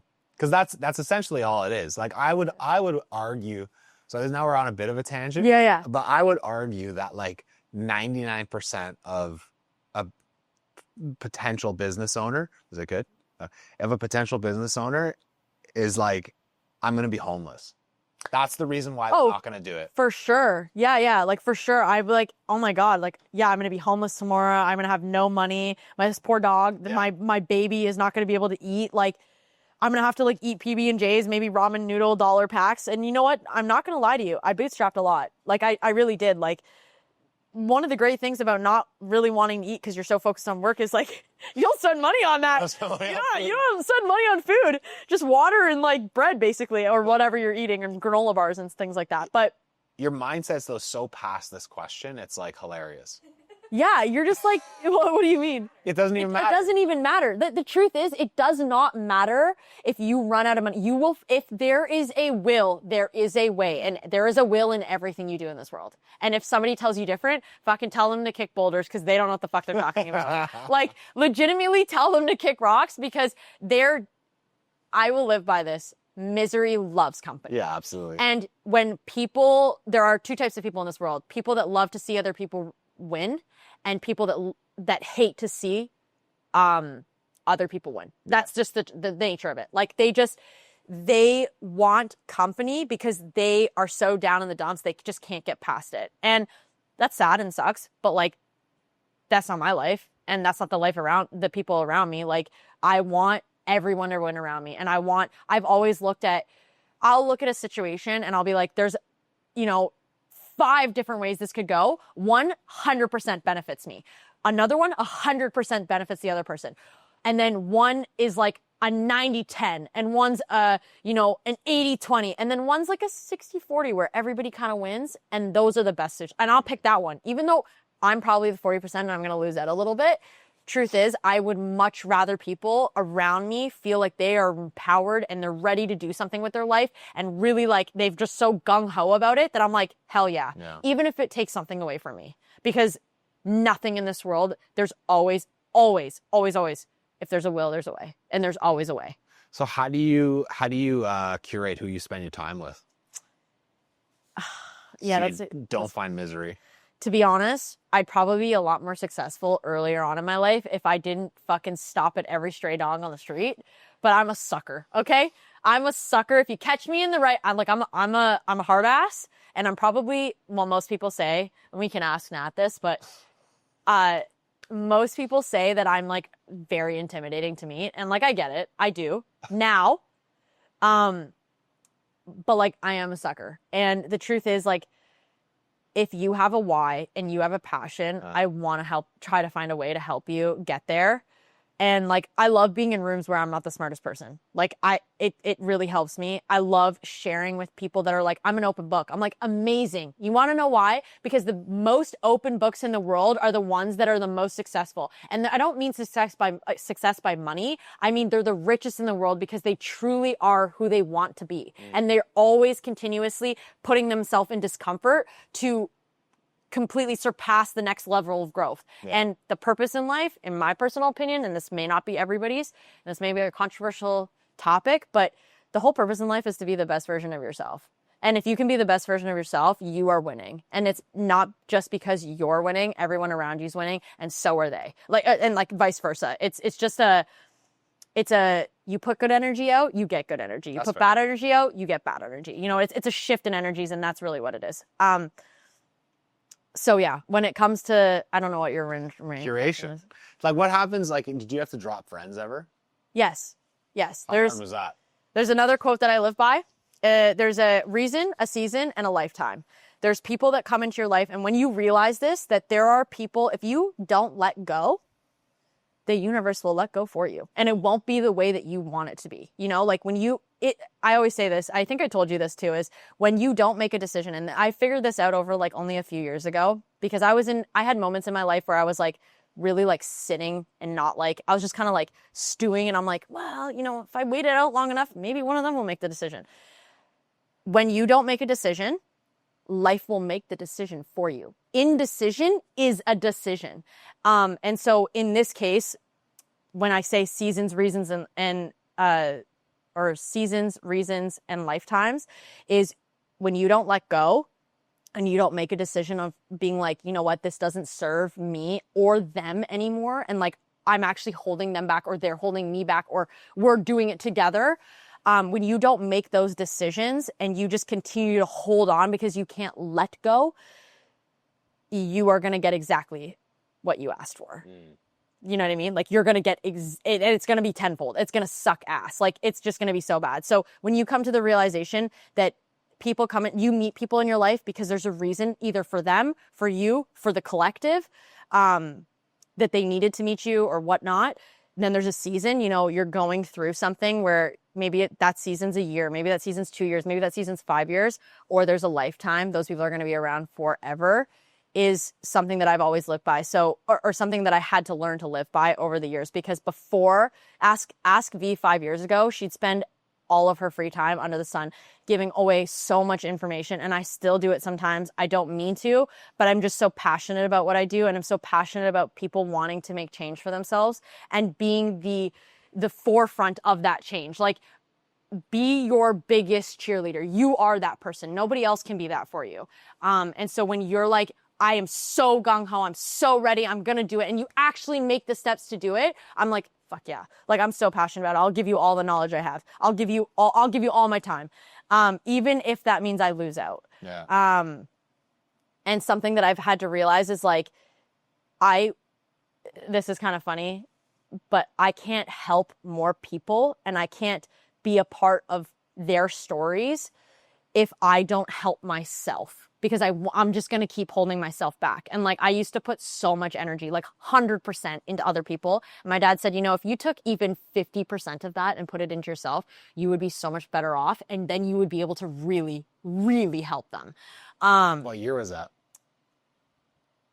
Right around the year that I launched Uncommon, and I was really struggling to put it back out there because I was like, I want it to be perfect. And he was like, the more you stew, and like, because I'd be like, oh, well, like, I'm going to get to it. But like, so-and-so wants to talk to me about a business idea, and like, I want to sit them, or they're going through like a life crisis, or they're, you know, struggling with a boyfriend or girlfriend or whatever it was, whatever the problem was. I just wanted to be there and help and guide and be a backboard for other people. Like my dad was a backboard for me. And I mean, in a way, it was for me because I was a little scared. And I was like, oh my God, what if it doesn't work out? You know? And it was so much easier to do what I know versus do what I don't. And like, you know, they say sometimes the devil you know is better than the devil you don't. So I was kind of living that like life. And then I realized, I was like, you know what? Like, you're fucking right. If I put even... And you know what? It was the disappointment. It was the disappointment that really pushed me when I was like, I was sharing all this and like I was helping people get past these things, and then they just fucking repeat the same mistake again. And you're like, what the actual fuck? Like, what is wrong with you? Like, you are in the perfect scenario, whether it's like the lifestyle you're living, the situation you are at, financially, emotionally, mentally, physically, you have everything going for you. People would kill to be in your position, and yet you chose to revert to what you know and be in a worse, shittier situation, whether it was with relationships, whether it was with business, whether it was with finance, whatever it was mentally, they just couldn't get past it. And I'm like, people would kill to be in your position, and you're wasting it. And so I was getting so frustrated. But then who am I to fucking talk? Who the fuck am I to talk and sit there and be like, you need to do all these things? And it wasn't me telling them you need to do this. It was just me being the sounding board and helping guide, maybe giving them different perspective. And, you know, my friends would be like, you know, like, he's an asshole, or like maybe we were talking about boyfriends or whatever. And he's an asshole. And like, I'd be like, well, you know, like, maybe look at it this way. Like, how could you have handled the situation differently? And I would not that I wasn't agreeing with them or I was like supporting the other side, but it was like I just wanted to be devil's advocate like my dad was devil's advocate for me. Because sometimes when people present you two perspectives, you gain a lot more clarity and understanding and empathy and biggest thing, a path to move forward. Because if you just keep stewing in it and you're like, I don't get it, and there's no clarity, there's no growth or moving forward. It's just standing still. And when you're standing still, you're not living life. And when you're not living life, well, what the fuck are you doing here? You know? So what I think it's super important for a lot of like, I hate saying it's super important for business owners, but like it's I have it with my parents too, and I think you have it with your dad. Yeah. Having a sounding board makes all the world a difference. I'll be totally honest though, like I don't soundboard off of anybody else. I haven't found somebody that like what? Go ahead. I guess my question is like, how do you find people like that? This might even sound like, I don't want to sound like as a contrite, but like the quality that I'm able to soundboard off of my parents with is like exceptional compared, like they're so experienced in business that like, it just is like this, like, you know? Yeah. Like, do you ever get worried that like, cause you said like when your dad goes, like when my dad passes away, what it will be like? Yeah. Like what happens when you can't soundboard with him? I mean, I have really thought about this. And as my dad gets older and like more people around us and like our parents, you know, they're getting diagnosed with cancer or they're being taken away too young. In my personal opinion, I have thought about this. Like this idea has come across my mind multiple times. And I used to, it used to terrify the absolute shit out of me. Like, you know, even like a couple months ago, he wanted to take the motorcycle into work. Like, and he's a contractor. So like, not a contractor, like he's a consultant. Yeah. He's a consultant. Yeah. Okay. And he wanted to take the motorcycle in and I'm like, why? Like, why do you want to do that? And I'm like, in my head, I was thinking like, I can't live without you. Yeah. Like, please don't put yourself in a position where I have to live without you. And that's such a fucking selfish thing to say. Like, he has lived a beautiful life. And yeah, he's felt, you know, like there's been tons of things that have went through his life that have like not been easy. But our parents have lived so much life. Like I'm 27 years old and I'm like, man, I feel like I've lived so much life, yet I've lived nothing. You know, they've lived so much life. And the truth is, when the time comes that he leaves, there's a reason why. And I have to believe and tell myself that when that time comes and the universe or God takes my sounding board away, it's because I'm ready to be on my own and I'm ready to be somebody else's sounding board. And so it used to scare me. And now it just reminds me that one day I won't have that opportunity. So one, don't take advantage of it today. And two, realize, be grateful for the things that I have. Be grateful for the things that I get to do because not everybody gets to do this. Not everybody gets to have a sounding board like my dad. Like, you know, you're very lucky that you have your parents because they're super experienced. I'm very lucky to have my dad, but not everybody is given that opportunity. Yeah. And some people in this lifetime, NPCs, if I may, like they won't get that opportunity either. Like they really won't. And they'll go through their whole life not having a sounding board and just having to live it out on their own. And so all I have to say about that is like, know that your time is limited. Time is always our biggest enemy because it's some people will say it's unlimited and some people will say there's a limit to time. And truthfully there is. But you know what? Something about, and like I hope to do this with my own kids, something about having a sounding board is also a bit of a crutch. You have to learn to know that this isn't, not that it's normal to have a sounding board, but it's a privilege, not a right. And we're privileged to have sounding boards and have people that are experienced. But the other side of the spectrum is that you have to go out and scrape your fucking knees. You got to go out and jump sometimes not knowing if your parachute's going to deploy, you know? Like that's the nature of this. If you always knew that you had, let me just say it this way. If you always knew you had a net under you to catch you, are you really ever taking risks? No. So even though we have this, there's a time where you have to take that invisible net away and realize there is a time where I'm going to come crashing down and I'm going to fucking I'm going to scratch myself from my head to my toes, and it's going to suck. And it's going to take a while to like get back on my feet. But that's the part of being your biggest cheerleader, having so much confidence and so much conviction that you just know you have it.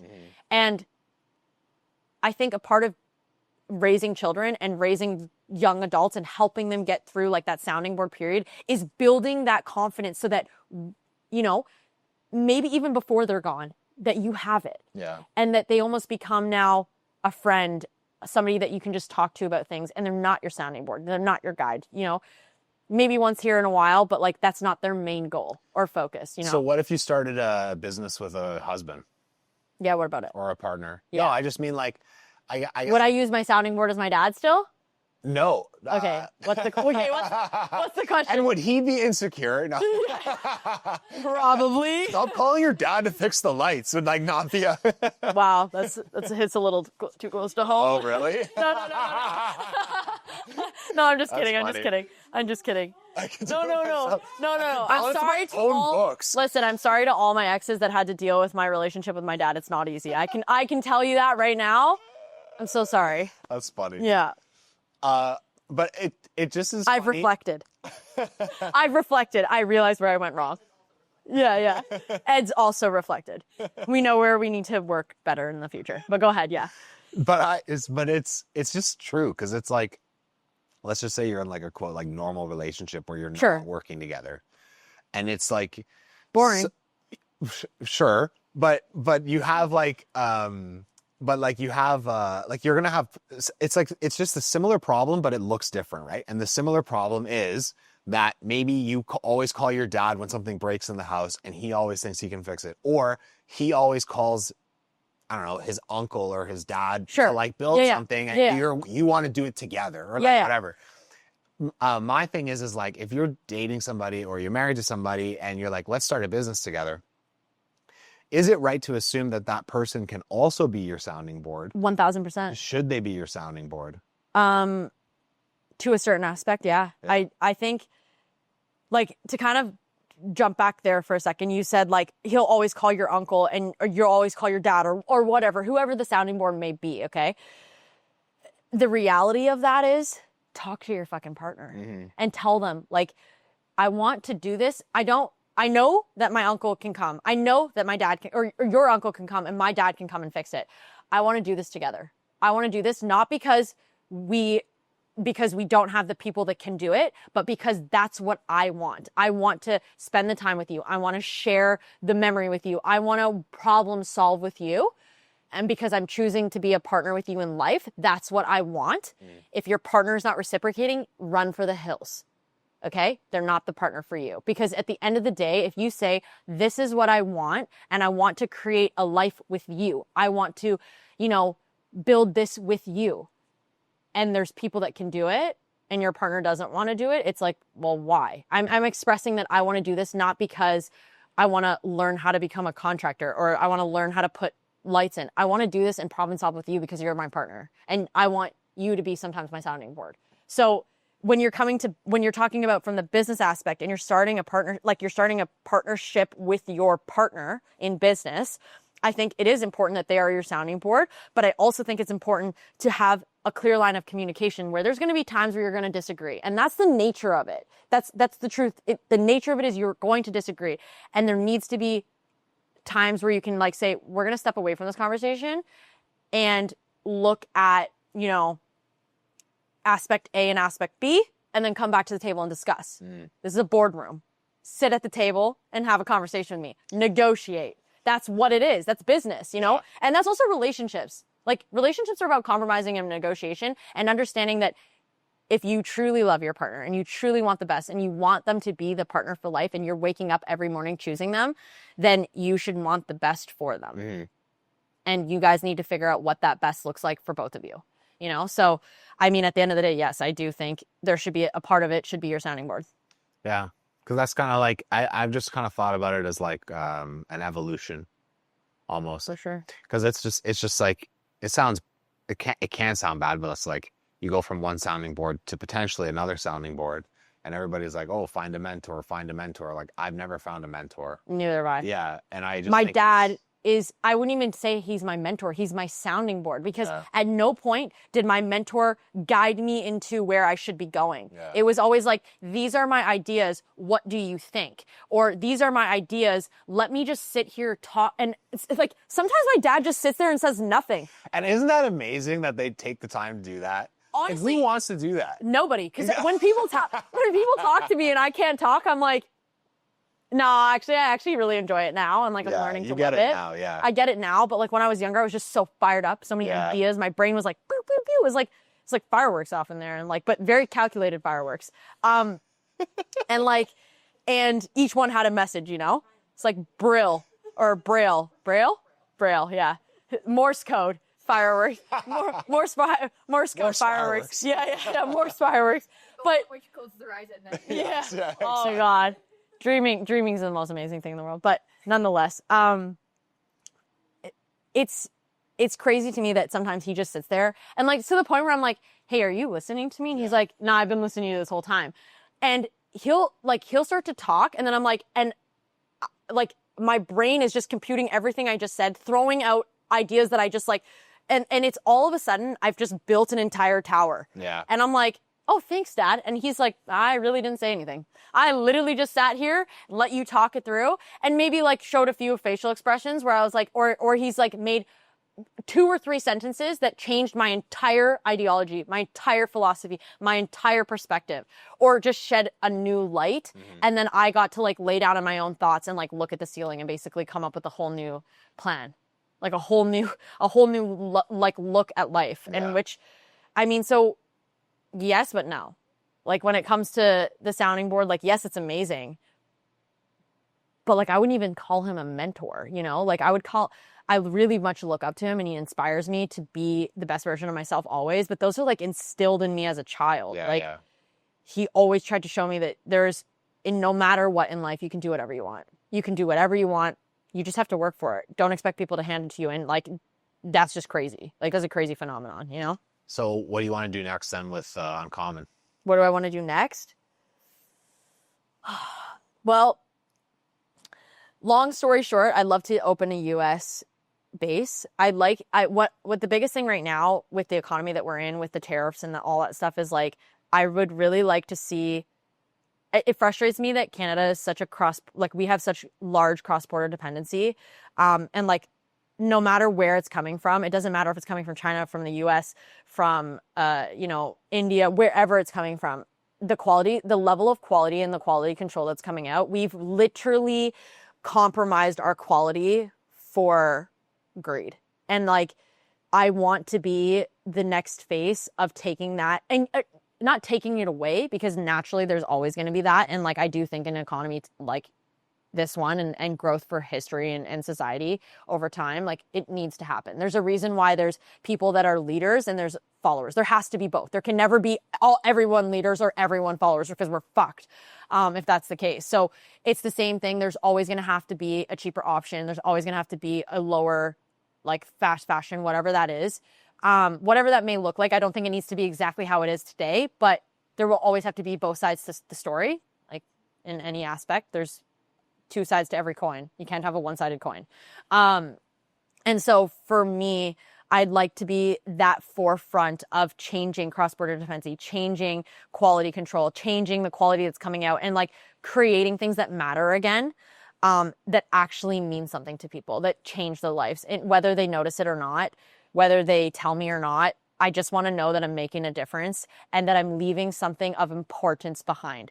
I don't care about yesterday. I don't care about 10 years ago. I care about the future. I don't even care about today. You know what I mean? Like, what I do today will affect tomorrow. But the truth is, like, I care more about the future and what the next generation has more than, and like, I'm only 27 and I'm thinking about the next generation. But the truth is, like, that's what matters. It's the next generations. If everybody thought like, let's focus on what is going to happen tomorrow, we'd be so much better off.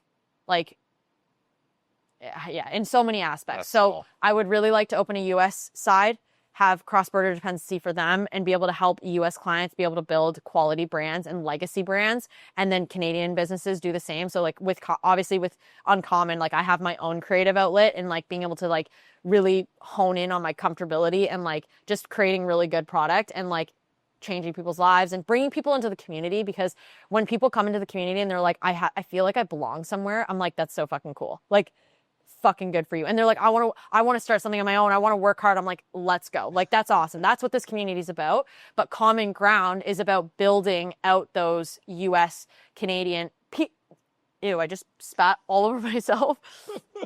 Cut that out. Yeah. But it's all about like helping other business owners have a mission to make change. And then helping them be able to do it in a quality way without having to compromise, you know, building a life for themselves. And so that would be, I'd like to see US side and Canada side. I'd like to open more stores, do more community events, and like really hone in on like building the coolest loyal customer base. Nice. Yeah. I think that's the biggest thing right now. And I'm also an serialpreneur. Wait, what? Yeah, all of those things. I just made up a new job title. No, I'm a serial entrepreneur. And so I want to be able to, if you're asking me what my 10-year plan really is, I would love to create almost like a Shark Tank, but instead of me giving money away and just not doing any guidance or mentoring, I'd like to streamline a one-stop shop for like building a business where you actually get the guidance of building a business. Like if I could have had a mentor per se, if I could have a second version of myself that's like the higher version of myself, which I guess I do in my subconscious, but like somebody else, I would have fucking killed for that. That would have been amazing. Other than my dad, of course. And I just want to give back to the younger kids. I want to be able to help fund business ideas that are really great with straight great passion and like straight great whys. And kind of just build like a really cool empire of like want more out of life, I guess. So that's kind of what I want to do. I love it. Yeah. Well, I'm excited to see you get there. I know. I think we need a part 2. Yes, 1000%. Check-ins. I know. Yeah, part 2. There's so much to this story. There's a lot more to this story. There's so much to this We got to story. talk about business. We got to talk about the store, what you learn. We got to talk about trade shows. Yeah. On Oak. Yeah. Is there anything you want to share on where people can find you, things to expect in the next couple of months? Yeah, I mean, so right now we're doing like a massive pop-up series where we're just kind of like traveling around. And I think the biggest thing for us, like Nat's new to the team, but like has been only here for like a couple of months and so much has happened already. Our biggest thing is for us in the last 11 months, because officially October, or not even, we're almost at a full year of being in business, October 15th. Like back to the public, like we of course launched 5 years ago, but like relaunched to the public October 15th. And in 1 year, we've managed to build such a cool community without paid ads. And like, it's all from like talking to people or people hearing about our story or friends just so inspired, or even people that we've just met, like even you, like that have told other people. And so I think our biggest thing right now is like wanting to travel out, and like our best asset is talking to people and getting to know people and hearing their story and being able to relate and be able to like give them a space to like talk about what they want to do and like throw their ideas out and their philosophies and ideologies and all that stuff. So we're doing a pop-up series right now where we're just kind of moving around. We're working on an activewear line because we really want to be that place where you just know what you're going to get. You just know you're going to get quality. We're looking at opening new locations. And I think for me as a personal goal is balancing out my lifestyle. In the last 2 years, I've been very much head down in business and just like really grinding and like putting my heart and soul into it. And although that's really great, I also know that I want a family one day and I want a partner one day. And like, I have to be able to put myself out there and do those things and travel the world and enjoy the life that I am building. Because if the one thing that I've learned now is that, and somebody said this to me like a couple months ago, is like, I actually think it was you. You're like, don't forget how much you've already done. And like, it's really easy to just like bypass it and just like forget about all the cool things and almost become desensitized to it, to the point where I've had a reminder where it's like, don't forget, like you're doing extraordinary things, don't undermine yourself because you're not at the goal that you want to be at, you know? Amazing. So yeah, that's kind of what we're doing. You can find us on Instagram and our website and pop-ups, like Love it. really pop-ups around the world. All right. Mm-hmm. I think that's a perfect way to end this one. Oh, for sure. For sure. Awesome. Yeah. Holy hell. Holy helly.